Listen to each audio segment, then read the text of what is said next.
If you want to be able to move your skis in neat, controlled, parallel turns, then here are the most important points to understand in order to achieve this goal and avoid the common mistakes. To be fair, parallel skiing does take a bit of coordination and is a sort of dance that us humans have invented with this equipment in order to slide around on snow in the mountains without using too much effort. So parallel skiing will give you control of your speed and your line choice in an efficient manner. It will also allow you to tackle harder blues and red runs with confidence and control, and it will free you of the aches and discomfort of overusing a snowplow.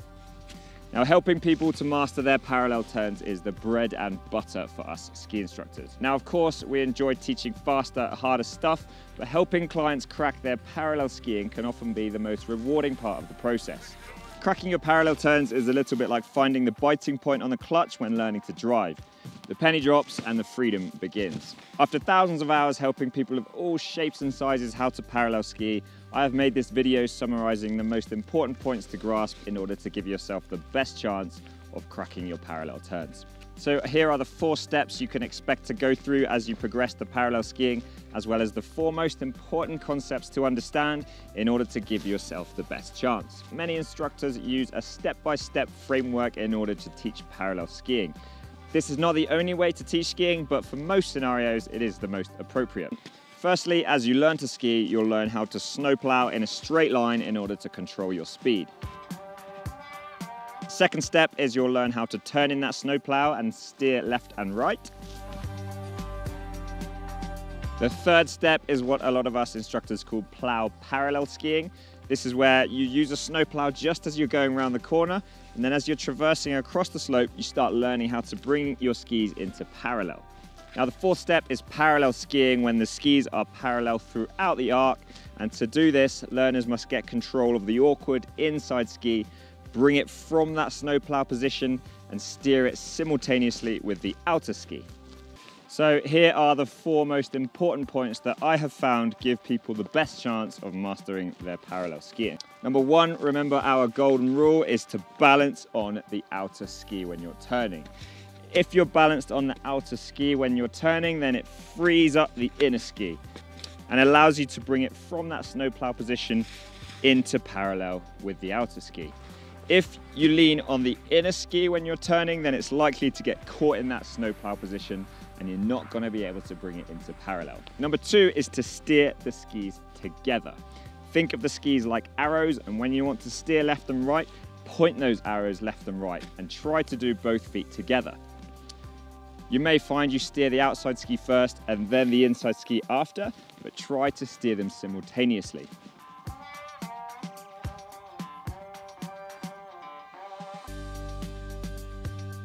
Point number 3 is to tilt and edge the skis together. When you're in a snowplow, you'll be on the inside edge of both skis. You might like to think of the inside edges as the big toe edges, because they're the closest edges to your big toe. But when you are parallel skiing, both skis are tilted in the same direction. You might like to think of this as the big toe edge of the bottom ski and the little toe edge of the top ski. Big toe, little toe. But remember that your weight and control is on the big toe edge of the downhill ski. And point number 4 was also one of our golden rules: balance in the middle and don't lean back. Leaning back when you're skiing is going to put the weight over the tails, and you'll often find that the awkward inside ski gets caught on the tail if your weight is not in the center. Now, bonus tip, I find that teaching skiers how to side slip is an essential part of the process in learning how to parallel ski. You learn how to use the edges together as the skis both tilt in the same direction. So whenever you find steeper parts of the mountain, practice how to side slip with your skis in parallel.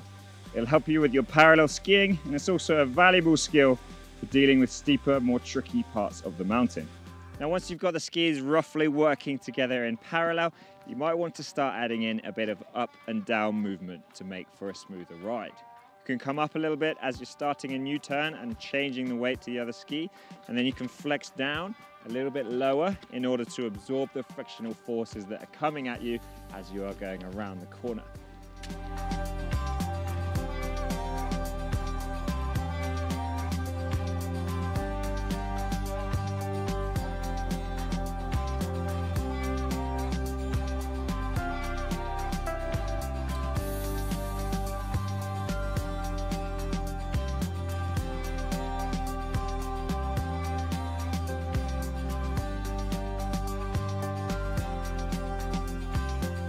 Now finally, once you've got your skis working together in parallel and you have a little bit of up and down movement to make for a smoother ride, then you can add the pole plant.